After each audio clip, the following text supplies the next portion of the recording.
इस वीडियो में हम बात करेंगे सैलरी के बारे में। सबसे इम्पोर्टेंट बात आपके लिए सबसे ज़्यादा फ़र्क तो यही चीज़ पड़ता है। अब सैलरी की बात कैसे रखें? एक फर्स्ट टाइमर है, एक्सपीरियंस तो कोट कर सकता है कि मेरे पिछले सैलरी में आप इतना हमको ग्रोथ दे दें या इतना परसेंटेज का हमको हाइक दे दें। लेकिन एक फर्स्ट टाइमर कैसे रखें? मैं बहुत सारे मेरे दोस्त हैं जो एचआर हैं, वो उनका मानना ये है कि एक फर्स्ट टाइमर को जो कभी पहले जॉब किया नहीं है, एक फ्रेशर को सैलरी डिमांड नहीं करना चाहिए, क्योंकि जो उचित है वो तो हम देंगे ही देंगे। बिना सैलरी में तो कोई काम नहीं करेगा।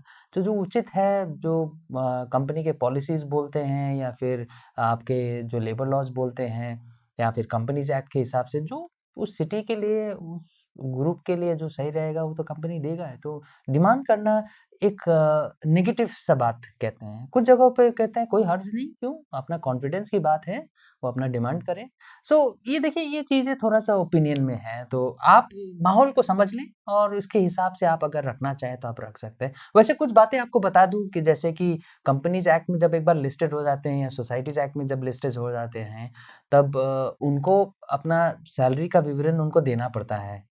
कि इस पोजीशन में कितना सैलरी है, तो ज़्यादातर कंपनी क्या करते हैं, वो बैंड रखते हैं, एक पर्टिकुलर पोजीशन में इतना से लेके इतना तक। जैसे मैं अगर आपको एग्ज़ाम्पल दूँ तो होटल इंडस्ट्री के, अगर मान लीजिए एक एंट्री लेवल का स्टाफ है, जो अभी फ्रेशर है, अभी फर्स्ट टाइमर है, वो जब एंट्री करता है, तो उनका सैलरी तकरीबन एग्ज़ाम्पल 9 से लेके 11,000 का, मतलब ये है कि 9,000 से कम वो आपको दे नहीं सकते और 11,000 से ज़्यादा वो देंगे नहीं आपको। सो वैसे तो एक डिटेल्ड आपका ये एक स्लैब तो होता ही होता है।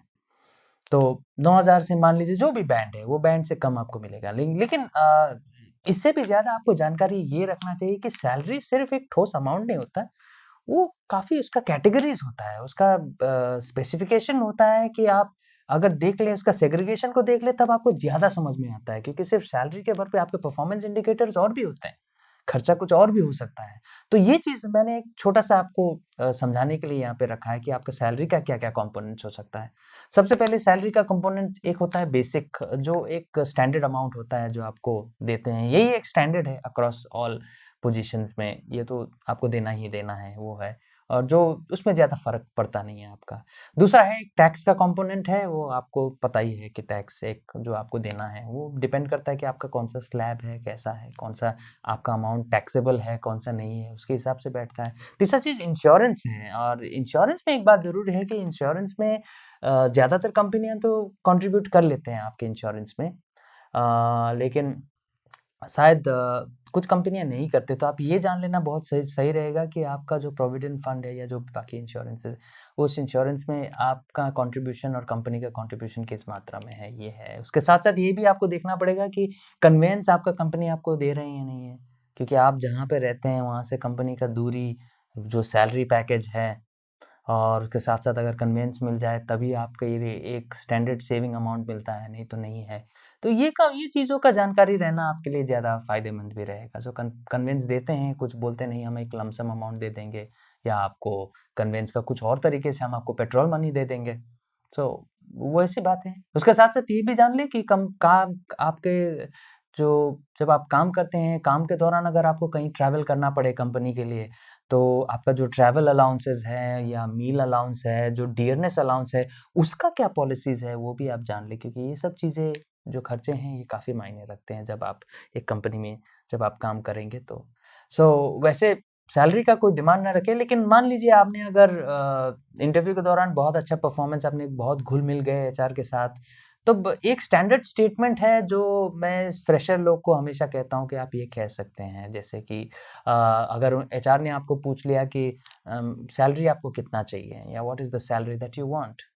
तब आप एक स्टैंडर्ड स्टेटमेंट रख सकते हैं। अगर इंग्लिश में बोले तो आप इस तरह बोल सकते हैं कि sir, I am okay, I am a fresher, I am here to learn, so I am okay with whatever the company has to offer me. And besides this, I know the nature of your company and the stature of your company. I'm sure you'll give me something that will suffice my needs. या हिंदी में अगर आपको बोलना है तो sir, मैं तो अभी फ्रेशर हूँ, फर्स्ट टाइमर हूँ, तो बहुत कुछ सीखना है।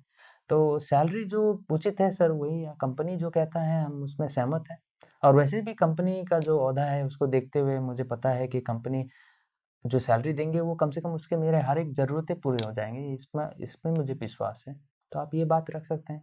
या फिर अगर आपने बहुत अच्छा आपने काफ़ी ह्यूमर यूज़ किया है इंटरव्यू के दौरान, तो आप ये भी कह सकते हैं कि सर हाँ, मुझे पता है आप ऐसा सैलरी ज़रूर देंगे जो मुझे खुश कर दे। सो ये डिपेंड करता है कि आपका इंटरव्यू के दौरान कैसा रहा माहौल, कैसा एक्सपीरियंस रहा, वो रहा। लेकिन अगर आप सेफ साइड लेना चाहते हैं तो स्टैंडर्ड स्टेटमेंट यही रखें कि मैं फ्रेशर हूँ या मैं फर्स्ट टाइमर हूँ, तो मैं सीखना चाहता हूँ और जो कंपनीज़ के हिसाब से हैं, मैं उसी में सहमत हूँ। इसी के साथ आगे बढ़ते हैं।